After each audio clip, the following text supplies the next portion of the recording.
अस्सलामुअलैकुम class, this is Mohammad Hashim Zia and you guys are watching maths by Hashim Zia. बेटा, आज की क्लास के अंदर हम लोग नस्ट यूनिवर्सिटी के 12th ऑफ फेब के तमाम पेपर्स को इंशाल्लाह ताला सॉल्व करेंगे। मॉर्निंग के अभी तक पेपर मेरे पास आ चुके हैं, तो इस वीडियो के अंदर मैं आपको बताऊंगा कि 12 फेब की मॉर्निंग का पेपर किस तरीके का था। मेरे एक बहुत अच्छे शागिर्द का पेपर मेरे पास आ चुका है मॉर्निंग की शिफ्ट से। इसके अलावा एक और चीज जो हम आज की वीडियो में डिस्कस करेंगे, काफी सारे बच्चे मुझसे क्वेश्चन पूछ रहे थे, सर वो 22 फरवरी से कराची का नेट स्टार्ट है, गिलगित का जो नेट होगा उसमें पेपर बेस्ड टेस्ट होगा, क्या वहां पे भी ये क्वेश्चंस पूछे जाएंगे? या सर कोयटा का जो नेट होगा, क्या उसमें भी ये क्वेश्चंस आ सकते हैं? तो भाई आपके लिए सिंपल सा आंसर है यस। उसके पीछे रीजन क्या है? देखो, नस्ट के पास एक प्रॉपर सॉफ्टवेयर है, नस्ट के सॉफ्टवेयर में हजारों क्वेश्चंस मौजूद हैं। आप जब कंप्यूटर बेस्ड नेट को देते हो ना, तो आप जब अपना ईमेल आईडी लॉगिन वगैरह करते हो, वहां पे जाके पोर्टल के ऊपर जब लॉगिन वगैरह करते हो और अब आपका टेस्ट स्टार्ट होता है, तो वो जो सॉफ्टवेयर है वो रैंडमली आपको 200 एमसीक्यू दे देता है। मैथ्स के 100 एमसीक्यू, फिजिक्स के 60 एंड इंग्लिश के 40। तभी तमाम बच्चों का पेपर क्या होता है, डिफरेंट होता है पहले नंबर पे। मगर सबसे मजे की बात क्या है मगर सबसे मजे की बात क्या है कि नस के सॉफ्टवेयर के अंदर जो हजारों क्वेश्चंस है ना भाई, वो सारे के सारे क्वेश्चंस, मेजॉरिटी क्वेश्चंस मैंने ऑलरेडी आप लोगों को साथ साथ सॉल्व करवाए हुए हैं। यानी कि जो पास्ट पेपर्स की मैं लेक्चर्स डिजाइन कर रहा हूं भाई, इन लेक्चर्स के अंदर मैंने मोर देन 4000 नस के एमसीक्यू सॉल्व करवाए हुए हैं। सो भाई बहुत दफा आपके पास वही क्वेश्चंस रिपीट हो रहे होते हैं। मगर नस्ट की सबसे अच्छी बात यह कि नस्ट हर साल न्यू एमसीक्यूज इंजेक्ट करता रहता है अपने सॉफ्टवेयर के अंदर, अपने पोर्टल के अंदर, अपने अकाउंट्स के अंदर वो न्यू एमसीक्यूज को इंजेक्ट करता रहता है। सो भाई नस्ट के पास बहुत बड़ा क्वेश्चन बैंक मौजूद है, इसमें कोई शक नहीं है। क्योंकि क्योंकि हर साल नस्ट मजीद क्वेश्चंस को ऐड कर रहा होता है। सो अगर आप देखोगे ना, तो मेरे चैनल के ऊपर मैंने आपको 200 एमसीक्यूज वाली वीडियोस भी करवाई हुई हैं, मैराथन भी लंबी लंबी करवाई हुई हैं। इसके अलावा नस्ट के नेट वन के तमाम पेपर 2023 के, 2022 के, NET one, NET two, NET three, NET four, इसके अलावा 2024 के तमाम पेपर्स, और अब 2025 के अंदर नेट वन के पेपर भी सारे सॉल्व करवाए, और अब नेट टू के भी सारे पेपर्स आप लोगों को सॉल्व करवा रहा हूं। सो भाई ये जो आपकी लेक्चर सीरीज है बहुत इंपॉर्टेंट है, चाहे आप कंप्यूटर बेस्ड टेस्ट दे रहे हैं चाहे पेपर बेस्ड। भाई पेपर बेस्ड जो नस्ट का एग्जाम होगा ना, वो भी आपके उसी कंप्यूटर के पोर्टल से, उसी सॉफ्टवेयर से 100 एमसीक्यूज मैथ्स के लिए जाएंगे। भाई जाहिर सी बात है, नस्ट ने अपने क्वेश्चन बैंक से लेगा ना, तो नस्ट का जो क्वेश्चन बैंक है वो उसी क्वेश्चन बैंक से आपको 100 एमसीक्यूज देगा। अगर पेपर बेस्ड टेस्ट होगा तब भी ये पास पेपर्स की वीडियोस आपके लिए रेलिवेंट रहेंगी, क्योंकि भाई नस्ट जो क्वेश्चन बैंक उठाएगा अपने उन्हीं क्वेश्चन से उठाएगा जो उसने ऑलरेडी सॉफ्टवेयर में डाले हुए हैं। सो आपके लिए पेपर्स को सॉल्व करना बहुत इंपॉर्टेंट है। आपकी तैयारी जितनी भी है भाई, आपने अभी तक कोई ना कोई तैयारी तो करी हुई है ना, आपने 1% तैयारी भी अगर करी हुई है, जो भी तैयारी आपकी है भाई, आपका अभी लास्ट के डेज के अंदर सबसे बड़ा जो आपका काम है ना, एक पहला काम तो इंपॉर्टेंट टॉपिक्स को कवर करना है। दूसरा काम यह है कि भैया पास्ट पेपर्स को लाजमी कवर करो। मेरी कोशिश होती है कि सुबह वाली वीडियो के अंदर लाजमी तौर पे आपसे डिस्कस करूं कि कौन कौन से टॉपिक्स इंपॉर्टेंट है। भाई मैं आपको मल्टीपल टाइम्स ये बात बता चुका हूं, मल्टीपल टाइम्स आपको बात बता चुका हूं कि भैया मैथ्स के अंदर जो टॉपिक सबसे ज्यादा पूछा जा रहा है उसके अंदर कॉनिक सेक्शन सरफहरिस्त है। मैथ्स के अंदर कॉनिक सेक्शन सबसे ज्यादा पूछा जा रहा है। एनालिटिकल ज्योमेट्री उसके बाद सबसे ज्यादा पूछा जा रहा है, एनालिटिकल ज्योमेट्री यानी कि coordinate geometry, straight line, general equation of straight line. इसके बाद सबसे ज्यादा important topic sequence and series है। इसके बाद ट्रिगोनोमेट्री है। ये topic most most most important है। इसके बाद डेरिवेटिव हो गया और इंटीग्रेशन हो गया, इनके क्वेश्चंस पूछे जा रहे हैं। इसके अलावा हमारे पास मैथ्स के अंदर जो रियल एंड कॉम्प्लेक्स नंबर होता है, इसके क्वेश्चंस पूछे जा रहे हैं। ये 5-6 टॉपिक जो है ये मोस्ट इंपॉर्टेंट टॉपिक्स हैं।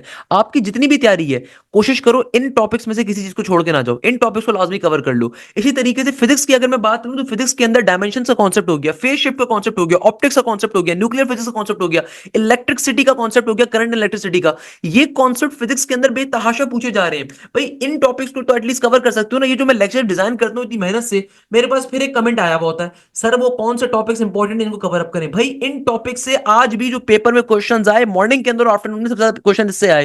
तो भाई फिजिक्स के अंदर कौन सा टॉपिक सबसे ज्यादा पूछा गया? फिजिक्स के अंदर पूछा गया भाई इलेक्ट्रिक करंट के ऊपर, करंट इलेक्ट्रोस्टैटिक्स, ईएमआई के ऊपर, इलेक्ट्रोमैग्नेटिक इंडक्शन के ऊपर, ऑप्टिक्स के ऊपर, न्यूक्लियर फिजिक्स के रिलेटेड आपके पास डायमेंशन के क्वेश्चन बहुत ज्यादा पूछे जा रहे हैं, तो उनको लाजमी तौर पे करो। इसके अलावा मेरी फिजिक्स की फैकल्टी रोज के रोज एमसीक्यूज बना के डाल रही है फिजिक्स के भी, कि जो नस के पेपर्स के अंदर पूछे जा रहे हैं उनको लाजमी तौर पे कवर करो।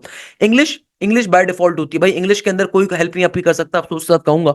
इंग्लिश अपनी पूरी कवर करो। एक किताब बता रहा हूं, इस किताब से कवर कर लो, ओईटीपी की किताब की इंग्लिश लाजमी तौर पे कवर कर लो, सोनियम एंड टोरियम्स वगैरह। क्योंकि भाई इंग्लिश में मिक्स सिनेरियो है। कुछ बच्चों के टॉपिक के अंदर 15-15 क्वेश्चन आ जाते हैं एनालॉजीज के, और कुछ बच्चों के पेपर के अंदर सिर्फ एक क्वेश्चन आया था। कल मेरे पास एक बच्चे का पेपर आया, उस पेपर के अंदर सिर्फ एक एमसीक्यू आया था एनालॉजी का, तो ये जहन में रखिएगा। अब देखो, ये मेरे पास आज मॉर्निंग की शिफ्ट का पेपर आया, इसको मैं इंशाल्लाह फर्दर भी सॉल्व भी करवाऊंगा। मगर अगर आप इस पेपर को गो थ्रू करो, इस पेपर में मेजोरिटी हमारे पास क्या चीजें आ रही है, सिंपल वे में हमारे पास वही टॉपिक्स इंपॉर्टेंट जो टॉपिक्स हैं उन्हीं से क्वेश्चन आ रहे हैं। जैसे कि पहले नंबर के ऊपर जो क्वेश्चन आया हुआ है, ये आपका वेक्टर्स का क्वेश्चन आ रहा है, डायरेक्शन ऑफ कोसाइंस का। दूसरे नंबर पे डिफरेंशियल इक्वेशन डेरिवेटिव का कॉन्सेप्ट आया हुआ है, ln x इंटू ई की पावर पावर एक्स का dy बाई डी एक्स निकालना है। तीसरे नंबर के ऊपर हमारे पास सिंपल अलजेब्रा का कॉन्सेप्ट आया हुआ है, a minus b divided by a b, नीचे 1/a माइनस 1/b। तमाम हमारे पास क्या आ रहा है, डेरिवेटिव उसका अलजेब्रा का कॉन्सेप्ट आ रहा है। फिर मेरे पास सिंपल तरीके से सेट्स के टॉपिक का एक क्वेश्चन आ रहा है, सेट्स गिवन है आपको। इसके बाद probability of a and b का एक कॉन्सेप्ट पूछा हुआ था। फिर हमारे पास गिवन था सम ऑफ स्क्वायर्स का कॉन्सेप्ट गिवन था, सम टिल इन्फिनिटी का कॉन्सेप्ट आया हुआ है। फिर हमारे पास ट्रिगोनोमेट्री से देखो 1 divided by 1 plus sine theta plus का 1 divided by 1 minus sine theta का कॉन्सेप्ट आया हुआ है। फिर ट्रिगोनोमेट्री का कॉन्सेप्ट आया हुआ है, एरिया ऑफ अ ट्राइंगल का कॉन्सेप्ट आया हुआ है। फिर हमारे पास सिंपल तरीके से f x is equal to cos x square x, तो एफ डबल प्राइम 7/6 पाई। ये बहुत लाइट पेपर बच्चे ने शेयर किया, बड़ी बात है, शेयर किया भाई, बहुत बड़ी बात है। देन हमारे पास एक और क्वेश्चन आया हुआ है कि x इज इक्वल टू 1 इन सर्कल एक्स वाई प्लेन, तो हमारे पास आर्क लेंथ कैलकुलेट करनी। ओके अच्छा, रेडियस गिवन है, r इज इक्वल टू 1 है ये। ओके तो आपको आर्क लेंथ निकालनी है। देन मेरे पास फंक्शंस के टॉपिक का क्वेश्चन आ रहा है, if tower height and shadow are equal and theta is dash. इसका क्वेश्चन आया हुआ है, ट्रिगोनोमेट्री का कॉन्सेप्ट है भैया। cos 15 किसके बराबर होगा, फंडामेंटल लॉ के ऊपर। साइन इनवर्स का डेरिवेटिव क्या होता है, cos alpha is equal to negative का 4/5। देन टेंजेंट टू अल्फा, कितनी बार बताया था इस क्वेश्चन को कैसे सॉल्व करना है। cos अल्फा की वैल्यू गिवन है नेगेटिव का 4/5, टेंजेंट टू अल्फा किसके बराबर होगा। इसके अलावा हमारे पास area of the square given है 64 सेंटीमीटर के बराबर, तो एग्जामिनर कह रहा है सरकमफेरेंस ऑफ द सर्कल बताइए क्या होगी। ओके देन मेरे पास लिमिट का क्वेश्चन आया हुआ है, देन अगेन लिमिट का क्वेश्चन आया हुआ है। देन ये देखो आपके पास रियल कॉम्प्लेक्स नंबर का क्वेश्चन आया हुआ है, z is equal to x plus iota y, z is equal to k plus iota l, z1 is equal to z2, तो रियल के बराबर है। तो भाई आपसे के पास इसके ऊपर क्वेश्चन पूछा हुआ है एग्जामिनर ने कोई। अच्छा इसी तरीके से मैट्रिसेस का क्वेश्चन आया हुआ है, इसके अलावा डायरेक्शन ऑफ कोसाइंस का क्वेश्चन आया हुआ है, इसके अलावा कंपोजिट फंक्शन का क्वेश्चन आया हुआ है, कंपोजिट फंक्शन का। इसके अलावा देखो मेरे पास सिंपल डिफरेंशियल कैलकुलस से मेरे पास ये वेलोसिटी रिलेटेड क्वेश्चन आया हुआ है। इसके अलावा हमारे पास ये फिजिक्स का, बल्कि ये फिजिक्स का है। ये फिजिक्स के अंदर आपको मास गिवन था, फोर्स गिवन थी, वर्डन निकालना था, मैथ्स के अंदर कर लो भाई। तो ये क्वेश्चन आए हुए हैं। तो ये मॉर्निंग की शिफ्ट का कंप्लीट पेपर है, अगर आप इसको गौर से देखें तो ओवरऑल एक वही इंपॉर्टेंट टॉपिक से, मतलब कॉनिक्स इसमें पेपर में नहीं आया हुआ, इस टॉपिक से देखो कॉनिक्स से नहीं आया हुआ, वेक्टर ज्यादा आया हुआ इस टॉपिक क्वेश्चन के अंदर। और रियल कॉम्प्लेक्स नंबर अगेन आया हुआ है, ट्रिगोनोमेट्री बहुत आया हुआ है हमें दिख रहा है, सीक्वेंस सीरीज आया हुआ है, एंड देन हमारे पास सीक्वेंस सीरीज बहुत आ रहा है, रियल कॉम्प्लेक्स नंबर बहुत आया हुआ है। इस पेपर में कॉनिक्स के क्वेश्चंस कम आए थे, कॉनिक्स के क्वेश्चंस देखो इसमें कम आए हुए हैं। सो मगर all and all in 5-6 topic से आपका 60-70% पेपर आराम से निकलेगा। तो इनकी तैयारी लाजमी तौर के ऊपर करो, खुदारा कुछ करो ना करो, इनकी तैयारी लाजमी तौर पे करो, they are extremely important concepts, तो प्लीज इनको लाजमी तौर पे आपने कवर करना है। देखो ये ओवरऑल पेपर था जो आज नस्ट के इंजीनियरिंग के अंदर पूछा गया। याद रखिएगा भाई ये तमाम के तमाम क्वेश्चंस मेजॉरिटी पास पेपर बेस्ड है। मैं अगेन बार बार कह रहा हूं, ये ऑलरेडी तमाम के तमाम क्वेश्चंस मैंने आप लोगों को सॉल्व करवाए हुए हैं। सो भाई लास्ट में आपका जितना टाइम आपका अभी अवेलेबल है, इनमें पास पेपर्स को लाजमी तौर पे कवर करो, और कोशिश करो कि भाई अगले नस्ट के एग्जाम के लिए तरीके से बैठ के पढ़ो। तो अगर आपने अभी तक तरीके से तैयारी अपनी स्टार्ट नहीं करी, तो लाजमी तौर के ऊपर मेरा न्यू बैच इस वीक से स्टार्ट हो रहा है, इसको ज्वाइन करिए। इस बैच का सबसे बड़ा फायदा आपको क्या मिलेगा कि इस बैच में आपकी प्रॉपरली लाइव क्लासेस कंडक्ट होंगी। उन लाइव क्लासेस के अंदर आपका कंप्लीट कोर्स कवर करवाया जाएगा पहले नंबर पे। सेकंड नंबर के ऊपर आपकी जो भी लाइव क्लासेस होंगी बेटा, आपको उनकी कंप्लीट रिकॉर्डिंग्स भी मिलेंगी, सही है। इसके अलावा कंप्लीट कोर्स की रिकॉर्डिंग भी मिलेगी। तीसरे नंबर के ऊपर आपकी तमाम सब्जेक्ट्स की तैयारी होगी। अगर आप नस्ट में अप्लाई कर रहे हैं तो जाहिर सी बात है आपके सब्जेक्ट्स होंगे फिजिक्स, मैथ्स, इंग्लिश। बट अगर आप नस्ट के अलावा यूईटी में अप्लाई कर रहे हैं, कॉमसेट्स में अप्लाई कर रहे हैं, एनडीटी के अंदर, मेरान के अंदर, आईबीए के अंदर, जीआईकेआई के अंदर, यूईटी के अंदर, वहां पे दूसरे सब्जेक्ट्स भी इन्वॉल्व होते हैं एनटीएस के अंदर, जैसे कि एनालिटिकल रीजनिंग हो गया, लॉजिकल रीजनिंग हो गया, आईक्यू हो गया, या फिर केमिस्ट्री कंप्यूटर हो गया, तो आपको प्रॉपर्ली उनकी क्लासेस भी मिलेंगी। हर चीज आपको पाकिस्तान के जो बेस्ट के टॉप के एप्टीट्यूड टीचर्स हैं सारे के सारे वो पढ़वाएंगे। आपको तमाम की तमाम सब्जेक्ट्स की क्लासेस लाइव मिलेंगी। इसके अलावा जो भी टॉपिक हमारे पास पढ़ाया जाता है आपको उसका प्रॉपर्ली टेस्ट कंडक्ट होता है, वीकली टेस्ट हमारे अलग होते हैं, मंथली टेस्ट हमारे अलग होते हैं, क्लियर है। इसके अलावा सबसे इंपॉर्टेंट फैक्टर क्या है हमारा, कि भाई जो भी टेस्ट होगा उसका वीडियो सॉल्यूशन आपको प्रोवाइड किया जाएगा, कि भाई उस टेस्ट के अंदर किस तरीके का क्वेश्चन दिया गया था, उसका सॉल्यूशन क्या है, उसका कॉन्सेप्ट क्या है। इसके अलावा पूरा का पूरा प्रैक्टिस मटेरियल हम लोग आपको प्रोवाइड करते हैं, उस प्रैक्टिस मटेरियल का साथ में सॉल्यूशन भी होता है, सही है, रिटन सॉल्यूशन होता है। इसके अलावा टॉपिकल पास पेपर्स आपको प्रोवाइड किए जाएंगे। टॉपिकल पास पेपर्स का मतलब ये होता है कि पाकिस्तान की तमाम टॉप यूनिवर्सिटीज के अंदर वो टॉपिक किस तरीके से पूछा गया था, कितनी दफा आया था, उन तमाम चीजों की हम आपको प्रोवाइड करते हैं। Again with the written solution आपको उसका प्रोवाइड किया जाएगा। इसके अलावा आपको तमाम की तमाम तैयारी मल्टीपल टाइम्स कवर करवाई जाएगी। यानी कि ये जो बैच है, इस बैच का सबसे बड़ा फायदा क्या है कि भाई इस बैच के अंदर अगर आप नस के नेट 3 के लिए, साथ में यूबीटी के लिए, एनईटी के लिए अपेयर हो रहे हो, तो भाई आपको मल्टीपल टाइम फीस नहीं देनी, फीस आपकी एक ही दफा होगी, और उस एक फीस में पूरे साल आपकी तैयारी कवर करवाई जाएगी जब तक एप्टीट्यूड के तमाम एडमिशंस कवर नहीं हो जाते अप्रैल अगस्त सितंबर तक। यानी कि अगर एक दफा हम कोर्स नस के नेट 3 से पहले कवर करेंगे, तो फिर नेट 4 से पहले दोबारा जब कवर कर रहे होंगे आप उन क्लासेस को भी ले सकते हो। आप यूटी के लिए भी क्लासेस को राउंड 1 राउंड 2 दोनों दोनों के लिए ले सकते हो, आप एनईडी के लिए ले सकते हो, आप फास्ट के लिए ले सकते हो, फास्ट का टेस्ट तो जुलाई के अंदर होगा। तो आपका कोर्स मल्टीपल टाइम्स पढ़ाया जाएगा, रिवाइज करवाया जाएगा, इस बैच की सबसे खास बात है। तो बेटा न्यू बैच अभी स्टार्ट हो रहा है इस वीक से, लाजमी तौर के ऊपर इसको आप ज्वाइन करिए, ये आपके लिए बहुत ज्यादा हेल्पफुल रहेगा।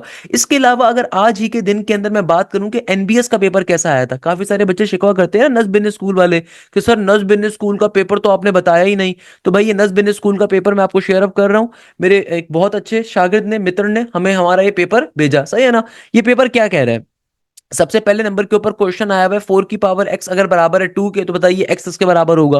पहले नंबर के ऊपर क्वेश्चन ये पूछा हुआ है। देन मेरे पास क्वेश्चन बहुत ही सिंपल क्वेश्चन है, इजीली सॉल्व कर सकते हो उसको, सही है ना। सेकंड नंबर के ऊपर जो क्वेश्चन आ रहा है उसमें एग्जामिनर कह रहा है probability of even number greater than 4 when dice is rolled, हमें इस चीज की प्रोबेबिलिटी निकालनी है। दूसरे नंबर पे जो क्वेश्चन आया हुआ है इसमें एग्जामिनर कह रहा है probability of the ace card to be ace card be picked if two cards are randomly picked. Okay, probability निकालिए एस कार्ड की, कि वो आप एस कार्ड को निकालने की प्रोबेबिलिटी बताइए कि अगर दो कार्ड्स को रैंडमली निकालने तो मेरा कार्ड क्या होगा, वो होगा एस कार्ड होना चाहिए। ओके, नेक्स्ट क्वेश्चन में एग्जामिनर कह रहा है 2 dices are rolled, probability of the same number coming आने की प्रोबेबिलिटी निकालनी है। फिर मेरे पास एक ट्रिगोनोमेट्री से क्वेश्चन पूछा हुआ है नस बिजनेस स्कूल में, sine square theta sec theta minus का सेक स्क्वायर थीटा किसके बराबर होगा। देन हमारे पास एक और क्वेश्चन जो पेपर में आया, इसमें एग्जामिनर कह रहा है equation of a line finding by the points, यानी कि दो पॉइंट्स गिवन है, आपको लाइन की इक्वेशन निकालनी है, सिंपल तरीके से कोऑर्डिनेट ज्योमेट्री का क्वेश्चन आ रहा है। देन आपके पास एक और क्वेश्चन आ रहा है, इस क्वेश्चन में एग्जामिनर आपसे कह रहे हैं डिटरमिनेंट बताइए एक मैट्रिक्स का, एक कंप्लीट रो 0 0 0 के बराबर आ रही है, सिंपल सी बात है 0 के बराबर होगा। एक और क्वेश्चन में एग्जामिनर कह रहे हैं डिटरमिनेंट ऑफ द मैट्रिक्स बताइए, अगर आपके पास पहली रो x x x है, दूसरी रो 1 2 3 4 5 6 है, इसका डिटरमिनेंट बताना है। फिर इंटीरियर एंगल्स आपको हेक्सागोन के बताने हैं। How many lines of symmetry pentagon and rectangle है, लाइन्स ऑफ सिमेट्री बतानी है, पेंटागन के अंदर रेक्टेंगल में कितनी होगी। देन एक और क्वेश्चन आ रहा है log 35 plus log 10 minus log 7 किसके बराबर होगा। स्टैंडर्ड डेविएशन के दो क्वेश्चन आए हुए थे, सिंपल मिड टर्म ब्रेकिंग का क्वेश्चन आया हुआ था, साइमल्टेनियसली इक्वेशंस के क्वेश्चन आए हुए थे, अलजेब्रिक के फॉर्मूलाज आए हुए थे, वोकेबलरी पूछी हुई थी, विफ्टी और मिसेंट्रोप और सेंशोर की वोकैब्स पूछी हुई थी। तो ये जो क्वेश्चन आए, मैं हमारे बहुत अच्छे स्टूडेंट हैं तलाल, मेरे बैच नंबर 1 के शागिर्द हैं, इन्होंने अपना पेपर मुझसे शेयर किया। So I am really proud of you बेटा कि आपने बच्चों की हेल्प करने के लिए अपना पेपर हमसे शेयर अप किया। जजाक अल्लाह, मेरी तरफ से बहुत सारी दुआएं बेटा आपके लिए। अच्छा, इन्होंने एक जुमला भी लिखा है, sir test was a bit difficult, सही है, question seems to be very easy but there difficult questions were also and he has got okay, आपके नंबर जो शेयर नहीं करते कोई मसले की बात नहीं, you got a good number यार, कोई मसले की बात नहीं, बहुत अच्छे नंबर हैं। अगर आप फर्स्ट टाइम एनबीएस दे रहे हो, it's really good, 130 plus number लेना वो मजाक नहीं है भाई, इट्स रियली गुड एंड या। अच्छा, सेकंड नंबर के ऊपर भाई इस बच्चे का माशाल्लाह से अच्छा पेपर था, तो ये नस बिजनेस स्कूल का पेपर है, ये आज का हमारा नस बिजनेस स्कूल का पेपर है। ऊपर वाला पेपर नस्ट इंजीनियरिंग का था, ये नस बिजनेस स्कूल का पेपर है। थोड़ी देर में इंशाल्लाह कोशिश करूंगा इन तमाम पेपर्स को हम सॉल्व भी करें, वरना मैंने क्वेश्चन आप लोगों को सारे के सारे बता दिए, दिखा दिए, हम इंशाल्लाह इनको सॉल्व भी करेंगे। क्लियर है बेटा, तो यहीं पे इस क्लास को एंड करते हैं, उम्मीद के साथ कि आप जाएं जैसे खैरियत से होंगे, मुझे बहुत सारी दुआओं में याद रखिएगा। जज़ाक अल्लाह, thank you so much, Hashim Zia signing of.